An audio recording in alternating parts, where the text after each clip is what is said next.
Vote যত এগিয়ে আসে ততই রাজনৈতিক মেরুকরণ আর প্রতিহিংসার অভিযোগ নতুন মাত্রা পায়। গণতন্ত্রের সবথেকে বড় উৎসবের আবহে, যেখানে মত প্রকাশের স্বাধীনতা, রাজনৈতিক অংশগ্রহণের অধিকার নিশ্চিত হওয়ার কথা, সেখানে বারবার উঠে আসে ভয়, হুমকি আর দমন পীড়নের অভিযোগ। শাসক বিরোধী সংঘাতের এই আবহে সাধারণ মানুষের জীবিকা এবং নিরাপত্তা প্রশ্নের মুখে পড়ে যাচ্ছে।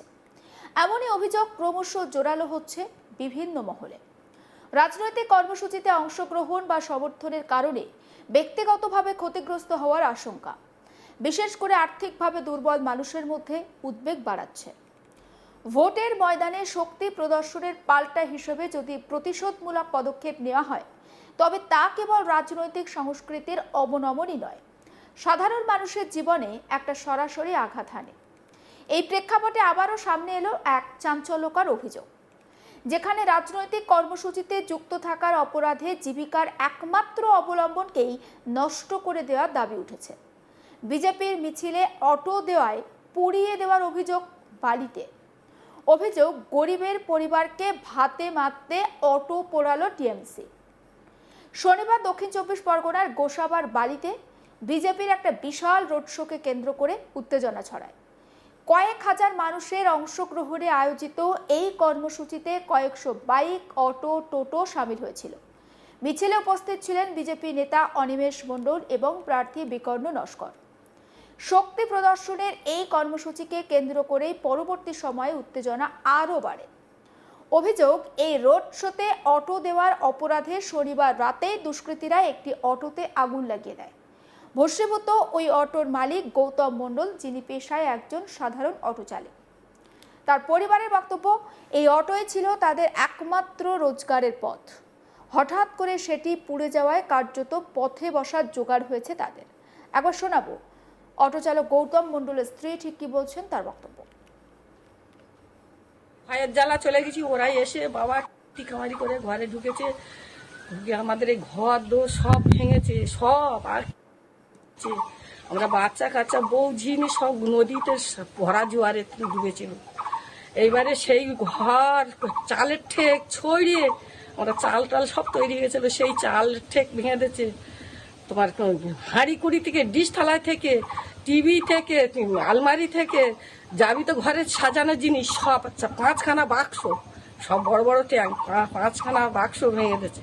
ভেঙে সোনা দানা যা কিছু ছিল, সোনা নিয়ে গেছে বোধহয় অন্তত 5খানা, আর রূপোর জিনিস টিনিস ছিল, আর 20,000 টাকা এক বাক্স ছিল, আরও 50,000 টাকা একটা বাক্স ছিল। এসব করে যা কিছু ছিল আমাদের কিচ্ছু আগে। এখন কাপড়ের ব্যাগ ভরে নিয়ে গেছে, 3-4খানা কাপড়ের ব্যাগ, কাপড় নিয়ে গিয়ে সেই ওই রাস্তার কোলেতে নিয়ে পুকুরি ফেলে দিয়ে গেছে। সে 1 সপ্তাহ পর সেই কাপড় খুঁজে পাচ্ছে। কত কি তোমার ওই বাচ্চা কাচ্চা নিয়ে শেষকালে এসে কান্নাকাটি করে, বাবা কাঁচের জ্বালায় তিনি আর বাড়ি পা ফেলতে পারি না, হাত পা কেটে গেছে। সেই ভয়তে বৌমা 2টো বাচ্চা নিয়ে এই নদীর বাঁধ দিয়ে পার করে এনে বাপের বাড়ি পেটে দিয়েছি সেই রাতে। ফের বলতে ঝুঁকি দেখাচ্ছে, ফের রাত্রে এসে ঢুকবে। শুধু আমি একা ছিলাম, ভয়তে নিয়ে ঘরের দরজা ইয়েতে দিয়ে আমার বড় মেয়ে আর আমি এই পুকুরিতে যাবি তো সব সেই হাঁড়ি কুড়ি সব পুকুরি ফেলে দিচ্ছি, যেগুলো ভেঙে দিকে সব পুকুরি ফেলে দিচ্ছি, যে নিয়ে আবার যদি চলে যায় বলে পুকুরি ফেলে দিচ্ছি। দিয়ে আমরা গোলা ডুবে, শুধু নাক টোকা চোখ টোকা আছে, সব ডুবেছে। বিজেপির অভিযোগ, তাদের কর্মসূচির ব্যাপক সাফল্যে আতঙ্কিত হয়ে শাসক দলের মদতপুষ্ট দুষ্কৃতীরাই এই কাজ করেছে। তাদের দাবি, এটি নিছক কোনো বিচ্ছিন্ন ঘটনা নয়, বরং রাজনৈতিক প্রতিহিংসার চরিতার্থ করাই একটা নগ্ন উদাহরণ। গরিব মানুষের রুজি রুটি কেড়ে নিয়ে ভয় দেখানোর চেষ্টা করা হচ্ছে বলে অভিযোগ তুলেছে তারা। একবার শোনাবো বিজেপি নেতা অনিমেষ মণ্ডল কি বলছেন, তার বক্তব্য। আমরা বালিওয়ান বাড়ি টু দ্বীপেই একটা র্যালির সঙ্গে সঙ্গে একটা পথসভা করি, যেটা সর্ববৃহৎ, এখন অবধি সর্ববৃহৎ র্যালি। হাজার হাজার মানুষ, শয়ে শয়ে গাড়ি সেখানে উপস্থিত হয় এবং প্রার্থী বিকর্ণ নস্করের সমর্থনে সেখানে পথসভা সহ সেখানে আমরা র্যালি করি এবং আমাদের দলীয় কথা ও দলীয় কথাগুলো সেখানে উপস্থাপন করি। এইটা দেখে বর্তমানের তৃণমূল ক্যান্ডিডেট সুব্রত মণ্ডল ভয় পেয়ে গেছে এবং ভয় পেয়ে যাওয়ার কারণে বালিটির নেতৃত্বের ইন্ধনে সুব্রত মণ্ডলের নির্দেশক্রমে বালি ধনমণি স্কুলের কাছাকাছি আমাদের যে অটোগুলো নিয়ে আমাদের নিয়ে যাওয়া হয়েছিল, যে অটোগুলো সাহায্য করেছিল, তাতে দুটো অটো রাত্রিবেলা 2টোর সময় পুড়িয়ে দেয়, পেট্রোল ধরিয়ে দুটো অটো পুড়িয়ে দেয়। একটা অটো সম্পূর্ণ ভস্মীভূত হয়েছে, একটা অটো পাটলি। আমরা সেখানে যাচ্ছি। এই যে ভয় পাওয়া, ওরা আতঙ্ক পাওয়া, এই যে হেরে যাওয়ার ভয়ে আবার সেই মানুষের উপরে অত্যাচারের শুরু করেছে। আমরা দেখতে চাই যে এই অত্যাচার কোথায় শেষ হয়। আমরা 29 তারিখে অত্যাচারের বিরুদ্ধে মানুষ গর্জে উঠে তার প্রতিবাদ করবে, সেই জন্যে মানুষকে সংঘবদ্ধ করেছি এবং প্রত্যেকটা অত্যাচারিত মানুষকে আমরা সঙ্গে নিয়ে অত্যাচারের প্রত্যেকটা হিসাব আমরা মিটিয়ে দেব। বিজেপির জেলা মুখপাত্র সঞ্জয় নায়েক ঠিকই বলছেন, শোনাবো তার বক্তব্য। আমাদের প্রার্থী বিকর্ণ নস্করের সমর্থনে বালি 1 এবং 2-এ জনসংযোগ যাত্রা এবং সভা ছিল। সেই জনসংযোগ কর্মসূচিতে বালি 1-2-এর হাজার হাজার মানুষ স্বতঃস্ফূর্তভাবে বেরিয়ে আসে এবং সবাই যোগ দেয়। আর এই দৃশ্য দেখে এই যে বিধায়ক সুব্রত মণ্ডল, তার দুষ্কৃতী গ্রুপ চরম আতঙ্কগ্রস্ত হয়ে গেছে। হেরে যাওয়ার ভয়ে আমাদের 204 নম্বর বুথের গৌতম মণ্ডল নামে, যিনি অটো চালক, আমাদেরকে অটো দিয়েছিল, তার অটো আগুন লাগিয়ে দেয়, অটোকে আগুনে ভস্মীভূত করে দেয়। যে বা যারা এই জঘন্যতম নক্কারজনক কাজে জড়িত, অবিলম্বে স্থানীয় থানার ওসিকে, নির্বাচন কমিশনকে বলবো এদেরকে ধরে সর্বোচ্চ শাস্তির ব্যবস্থা করা হোক। আর যারা গত 15 বছর ধরে এই ধরনের জঘন্যতম অপরাধ সংগঠিত করছে এই গোসাবায়, তাদের বিরুদ্ধেও ব্যবস্থা নেওয়া হোক।